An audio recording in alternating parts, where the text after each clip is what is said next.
Hello guys, welcome to cook with എഫൺ YouTube channel ആദ്യമായിട്ട് കാണുന്നവർ നമ്മുടെ ചാനൽ സബ്സ്ക്രൈബ് ചെയ്യുക, സൈഡിലുള്ള ബെൽ ബട്ടൺ അമർത്തുക. നമ്മളിടുന്ന എല്ലാ വീഡിയോസിൻ്റെ നോട്ടിഫിക്കേഷൻ നിങ്ങൾക്ക് കിട്ടുന്നതാണ്. ഇന്ന് നമ്മൾ ഉണ്ടാക്കാൻ പോകുന്നത് ചിക്കൻ കട്ട്ലറ്റ് ആണ്. അതിനാവശ്യമായി ഒരു സവാള ചെറുതായി അരിഞ്ഞത് എടുക്കുക. ഉരുളക്കിഴങ്ങ് ഒരെണ്ണം വേവിച്ച് ഉടച്ചത് ഒരു ബൗളിലേക്ക് എടുക്കുക. അടുത്തതായി നമുക്ക് വേണ്ടത് 3-4 ചിക്കൻ വേവിച്ച് നമ്മൾ മിക്സിയിലിട്ട് അടിച്ചെടുത്ത ചിക്കനാണ് നമ്മുടെ ചിക്കൻ കട്ട്ലറ്റിന് ആവശ്യമായിട്ടുള്ളത്.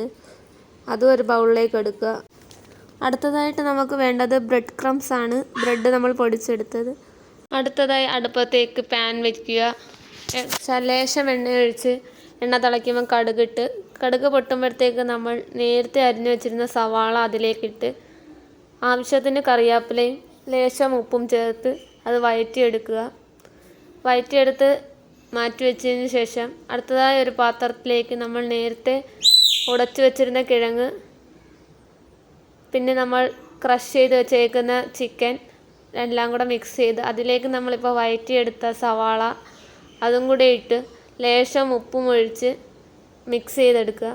അതിലേക്ക് കുറച്ച് കുരുമുളക് പൊടി, ലേശം മഞ്ഞൾപ്പൊടി ഇതും കൂടെ ചേർത്ത് നിങ്ങളുടെ എരിവിനനുസരിച്ചായിരിക്കണം കുരുമുളക് പൊടിയൊക്കെ ചേർക്കേണ്ടത്. ഇത് നമ്മളിപ്പോൾ 6 കട്ട്ലറ്റിനുള്ള ഇൻഗ്രീഡിയൻസ് ആണ് ഇവിടെ ചേർക്കുന്നത്. എല്ലാം കൂടെ മിക്സ് ചെയ്തെടുക്കുക. അടുത്തതായി ഒരു പാത്രത്തിലേക്ക് മുട്ട പൊട്ടിച്ചെടുത്ത് അത് ബീറ്റ് ചെയ്തെടുക്കുക. നമുക്ക് ഈ കട്ട്ലറ്റ് മുക്കിയെടുക്കാൻ വേണ്ടിയാണ് മുട്ട. ഈ കട്ട്ലറ്റ് മിക്സ് ചെയ്ത് ഈ ഒരു രൂപത്തിലേക്ക് ആക്കിയെടുക്കുക. അതിനുശേഷം ഇത് മുട്ടയിൽ മുക്കി ബ്രെഡ് ക്രംസിൽ മുക്കിയതാണ് ഈ കാണിച്ചിരിക്കുന്നത്. ഇതുപോലെ എടുക്കുക. അടുത്തതായി വീണ്ടും അടുപ്പത്തേക്കൊരു പാൻ വെച്ച് എണ്ണ ചൂടാകുന്നവരെ വെയിറ്റ് ചെയ്യുക. എണ്ണ ചൂടായി കഴിയുമ്പോഴത്തേക്ക് നമ്മൾ നേരത്തെ മുക്കി വെച്ചിരിക്കുന്ന കട്ട്ലറ്റ് ഓരോന്നായി അതിലേക്ക് ഇട്ട് കൊടുക്കുക.